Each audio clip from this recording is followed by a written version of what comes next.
So, hi everybody, and welcome back to Libra Lights. I'm Rebecca, the founder, and today we are talking to the gorgeous Sammi to see how she's getting on since she had her Akashic reading with me, which we've just worked out is over a year ago. Before we get into that, Sammi, do you just want to tell people a bit about yourself? Absolutely. Thanks for having me. So I'm Sammi. I'm the COO of Pelucity and Life. We are a 5-pillar health and wellness company that covers business and finance as one of our pillars, education and classes, consciousness, which is the spirituality pillar, physical health and wellness, which is like our nutritionists, our yogis, all of those beautiful humans. And then we've also got a block for community outreach. So we put on a lot of community events and things like that. So I kind of oversee the operations of all of that chaos, which is beautiful and wonderful.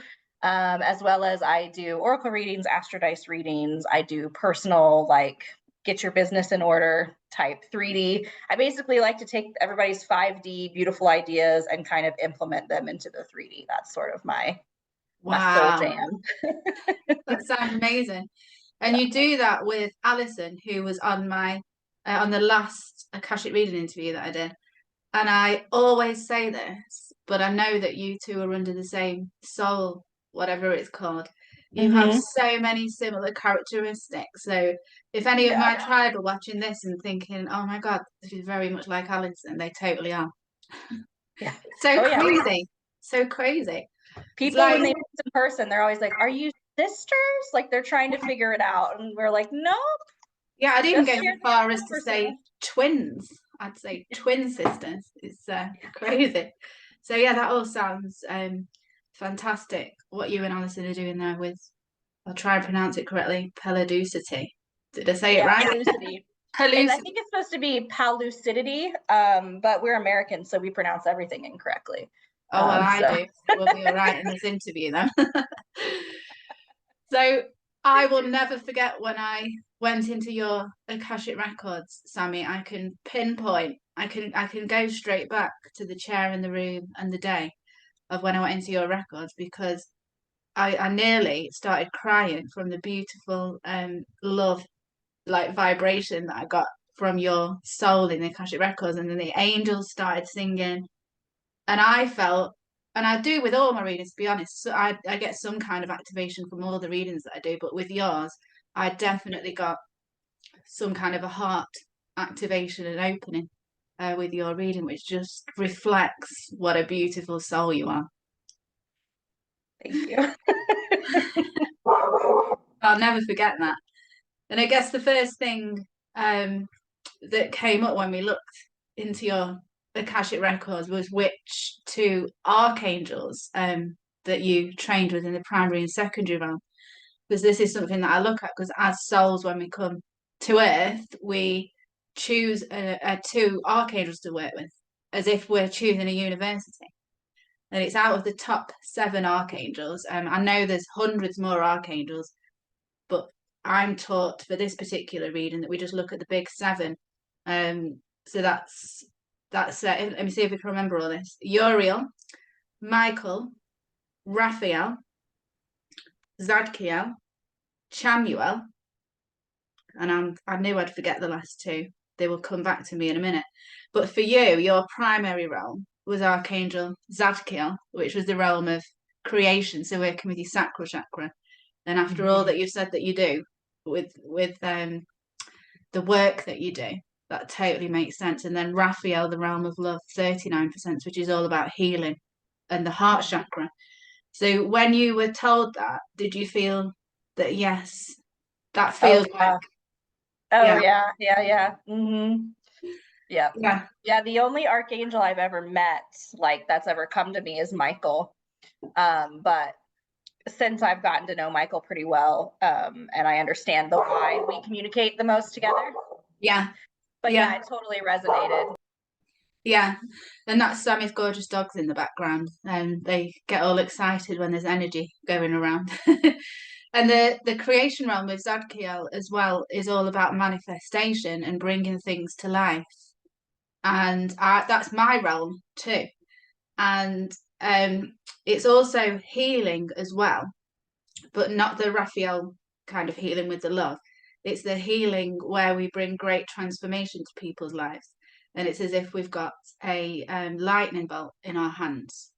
So you being in both of those realms means you're a massive healing, and that you heal in different ways. You've got both of those different ways of healing by heart healing and giving lots of love, or another way is at making massive transformations in people's lives.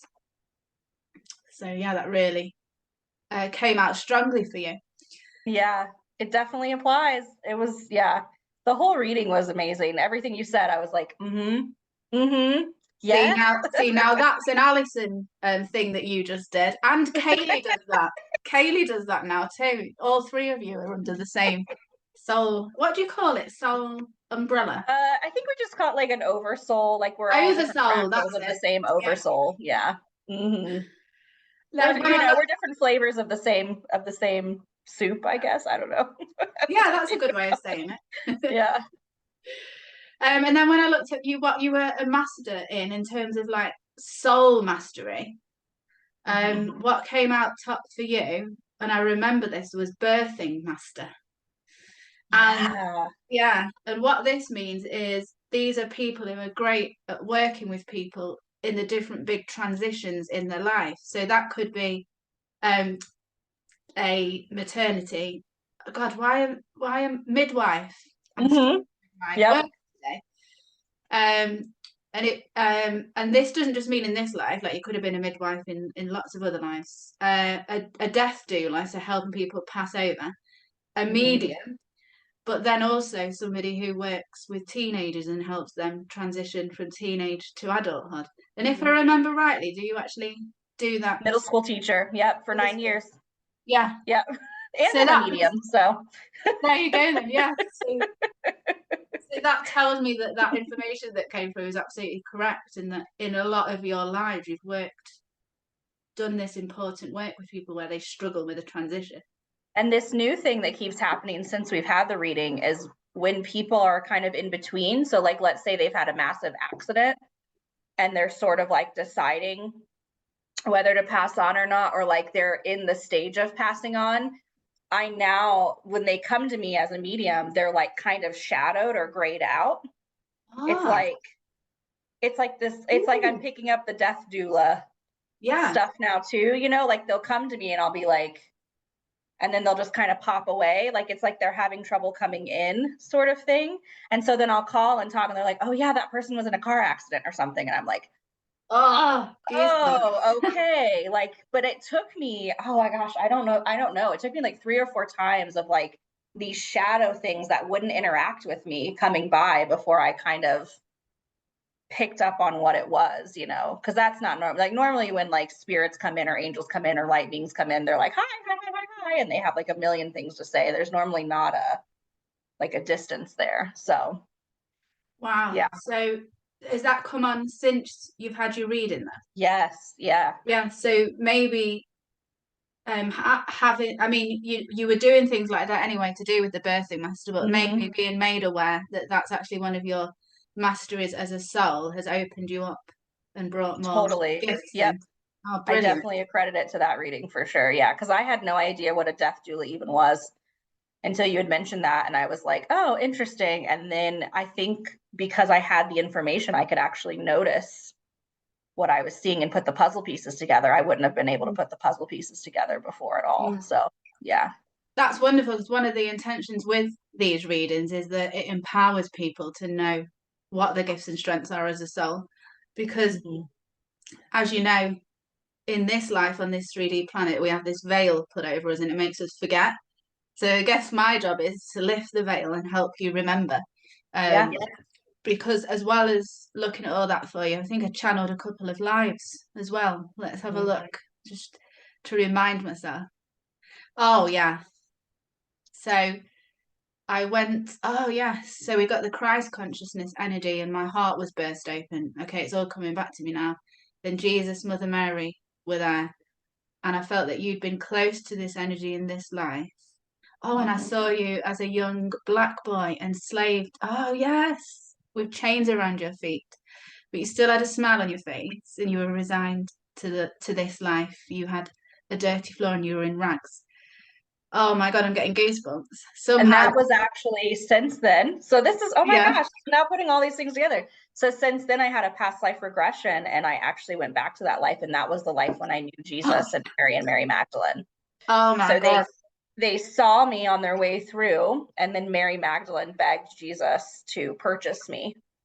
And so then I went off and lived with the Essenes for the rest of my life. I ended up dying around like 16-ish years old, but yeah, that was the life where I lived with the Essenes and knew Jesus. And when they were splitting off, I looked at Jesus and I told him, well, I'm 16, I'm a man now, I can protect Mary Magdalene, let me go with her. And he Oh just my looked God. at me and smiled and was like, you have to forge your own path kind of thing. Yeah. So yeah. Wow. I'm covered in goosebumps, even on top of my head, when you're telling me that Mhm. story. Just remind me what the Essenes are. I've heard the word and I've forgotten. Yeah, so the Essenes are the group of people that basically that's where Mary's mother Mary is from. She was born into the Essenes.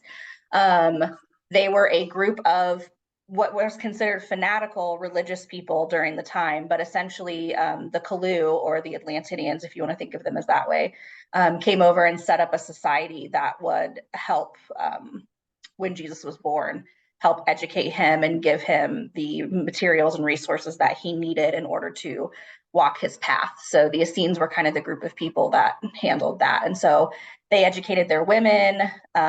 They each had a role. It was very much like a commune. They all lived together in harmony kind of thing. There was no like government. They all sort of like different leaders of each type of profession came together and ruled things. It's pretty cool. Dolores Cannon has a book about it called, I think it's just called The Essenes. And then there's one called Jesus and the Essenes. It's two Wow. people. It's a man and a woman who wrote it. They're really, really great. They're on audiobook too, if you ever want to get into it, Wow. because most people when they read it, they're like, I remember this. Like That's you a start to rabbit come hole into it. that I need to go down. I'm just writing Yeah, that down. a new rabbit hole for everyone. A new one, yeah. Brilliant. Hopefully there's some ADHD people on here like, yes, I needed another thing to hyper focus on. Yeah, absolutely. Well, I'm currently on human design because of Alison. Yeah. That is Yeah. a magical rabbit hole. I am absolutely loving learning all of that. Any So spare cool. minute I've got. Yeah. Yes. Um, and oh yes, your first incarnation and your main cosmic imprint is the Pleiades, which is mine. So I know a lot about that, the kind of the traits of the Pleiadian. So it's talking fast, thinking everybody else is slow, like walking down the street, going, "Why are people walking so slow?" Wanting to work for yourself because working in a company with boss and other people around you is painstakingly just like, I can't do it. I need to work at my own speed. We need to work quickly. Does all this resonate? Yes. Oh yeah. Yeah. And yeah, manifesting quickly, which makes sense why me and you have got Zadkiel in our primary realm. We can make things happen quickly. But there's obviously a downside to that we can make bad things happen quickly if we get in a negative mindset as well. Yeah. And your very first life, you're exactly the same as me. I didn't realize this. Pleiadian fairy. I was a fairy as well in my very first We knew each incarnation. other. Yes, we Yeah. must have done. Yeah. Who collected things on her planet to make remedies for sick children on Earth and would visit Earth through the Avebury Henge portal. Wow. I'm so Was that glad. an Avalon? I Like think so. Avalon's portal in the UK? Yeah, just Yeah. going to Google it. Avebury.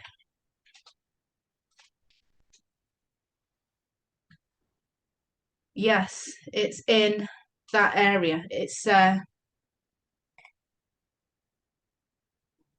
it's in a similar area to where like Glastonbury is and all of that.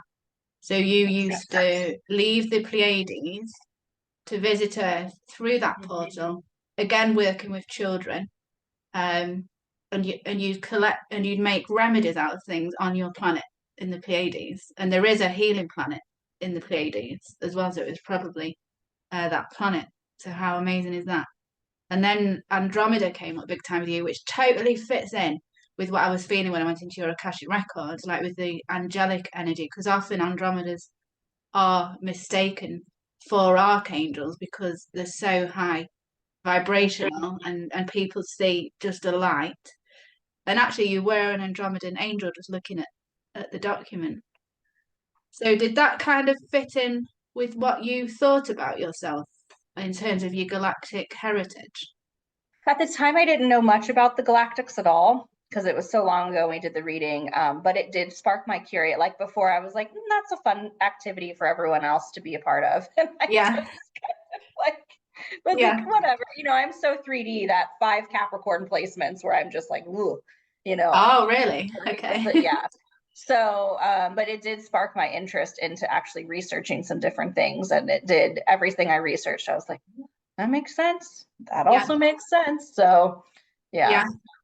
And the idea behind all of this, like making you aware of your cosmic blueprints, is that you can start to tune into your star family in those Mhm. in those star systems. So I always encourage people to like find out where the star constellation is the sky and try and see it and connect with it, like the Pleiades, the Seven Sisters, and then to look at like with the Seven Sisters, what I did was look at the names of the stars and work and saw when I read the names of the stars out to see if any of them pinged with me. And for me, it was the Atlas star. So I think I've been on the planets, I've incarnated on the planets around the Atlas. And then since then, I've got my two Pleiadian guides, Rosie and Daisy. I've met them. So the idea behind me telling you about your cosmic heritage is that you start to tune into the Pleiadian energy, bring Pleiadian guides in, and takes you Mhm. on a wonderful journey of just adding to your spiritual team, basically. Yeah. Yeah. Yeah. So in this Andromedan angel life, you worked with amethyst, and you Yeah. Which I have all over my house and always have. So it wow, was so weird when you said that. I was like, it's like the only crystal I ever want. Like, I don't care about crystals at all, but I will like be like, oh, that's a pretty amethyst. yeah, they really vibe with the amethyst, which is like it's an all-round crystal, isn't it? It's one of them that just does everything, and it's got a beautiful energy. I've got one in my bedroom, and you were a spirit guide to a lot of people in that life, but you were also able to shapeshift into a dolphin. Amazing. And then you worked with children again when you were a dolphin. There's obviously dolphins fit so nicely with that Pleiadian energy, which is all about childlike joy. Whenever I need cheering up, I tune into the Pleiadians, and Rosie and Daisy are just constantly giggling. Sometimes I'm like, they find it annoying. Then I'm like, no, give me some of the childlike joy, and dolphins just totally Yeah. in with that Pleiadian energy as well. Mhm. And then, yeah, I remember this. So I was trying to explain to you what I saw, and sometimes I wish I could get somebody to magically digitally turn what I see into a cartoon because it would be so good. And I could just go watch this cartoon. This was your pass away. But Yeah. what I saw was that you were able to shoot like tiny bullets of inspiration into somebody's soul. And it might sit there dormant for years. This is you as this Andromedan angel. And it Mhm. might sit there dormant for years, but it might grow and sprout. And I saw it sometimes when you were shooting it, like piercing somebody's soul. Mhm. And some would notice when it had hit them and some wouldn't. And then, as I said, sometimes it would be dormant and take years to sprout. But that was your job as this Andromedan angel, was to shoot tiny bullets of inspiration into people's souls. And I think that's what you do now with the work. You agree? A bit. Yeah. I don't find Yeah. you so inspirational with all of the things that you do. And the reason for that is that you're just tuning into what you've done in this Andromedan life and Mhm. unconsciously bringing it into this life. Well, now consciously, now that Mhm. the record and seeing this. So your Akashic record reading, yeah, never forget it just because of that beautiful energy. It almost felt like somebody was singing to me all the way through the record, and that the notes in that song were doing something to my heart, and just this, it's definitely a Christ consciousness energy that you hold as well. Because whenever I tune into Christ consciousness energy, I feel like crying, and it's not a sad crying, it's like just a beautiful, the energy is so beautiful that you can't help but cry, and that's kind of the energy that you hold, which is wonderful. Well, that's cool. It's true, and I'm sure everybody who knows you would agree. So just as we, we're coming to the end really now, like I'll just ask you one question. Why would you recommend people have an Akashic record reader? I would say it allows, just like I said before, it allows you to be able to put together puzzle pieces that you wouldn't have had the knowledge of before. I think a lot of times we subconsciously live out our past lives or live out certain things. But when you actually have the data in front of you, it gets your brain on board so your conscious mind can come into play. And so it allows you to be able to connect to these other star systems or learn more or know which rabbit holes to go down first. Because when you first wake up, I especially think Akashic record readings are good for people who are just waking up. Yeah. Because when you first wake up, there is so much that you can learn and do and know about, right? But this gives you a place to start with things that are really going to resonate with you. And I felt like for me, it gave me a jumping off point of like, and it gave me confirmation like, oh, I've already been doing this my entire adult life. I've already been teaching kids and working with kids, and especially kids. I seem to always have gotten the kids with like unique abilities.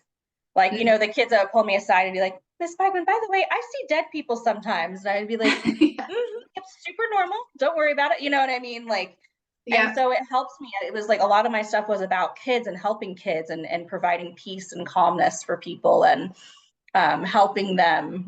My big phrase I used to say when I used to train other teachers was like, plant the seed. Sometimes we're just there to plant the seed. And that's kind of what I was doing in that lifetime as an angel, right? Yeah. So Yeah, it just exactly. it just gave me all these confirmations because you're never really sure. Sorry, someone's delivering food. It's going to get loud. No, don't worry. My groceries are here. You're never really sure if you're doing the right thing, but in this case, it like confirmed so much for me and made me feel like, wow, maybe I do know a little bit about myself, and it gives you that confidence to keep moving and growing and learning. Fantastic. Yeah. And how lucky is it that a child can confide that to you and that you give them the right response? Because I know a lot of clients that I work with got the wrong response when they were younger, and it shut them down. And they Yeah. had to spend the whole adult life opening that back up again. So, what a gift it is for children to have you in their life. Allison's always like, you should make a service for that. And I was like, how do you make a service for like, I don't know, helping kids that see dead people? Like, how do you promote that? Because unless you're like a parent who has a kid like that, you're not Yeah. even aware, Yeah, it'd be a difficult one to promote, but I just think the universe will send the right people to you and to confide in you and get the right response. But that's absolutely wonderful. So, if anybody wants to get in touch with Sammi or utilize any of her services, all of the links to connect with Sammi are in the description of this video. But thank you very much for your time. It's been wonderful to hear how you've got on since you've had your reading, and I'm sure we'll connect again soon. Oh, absolutely.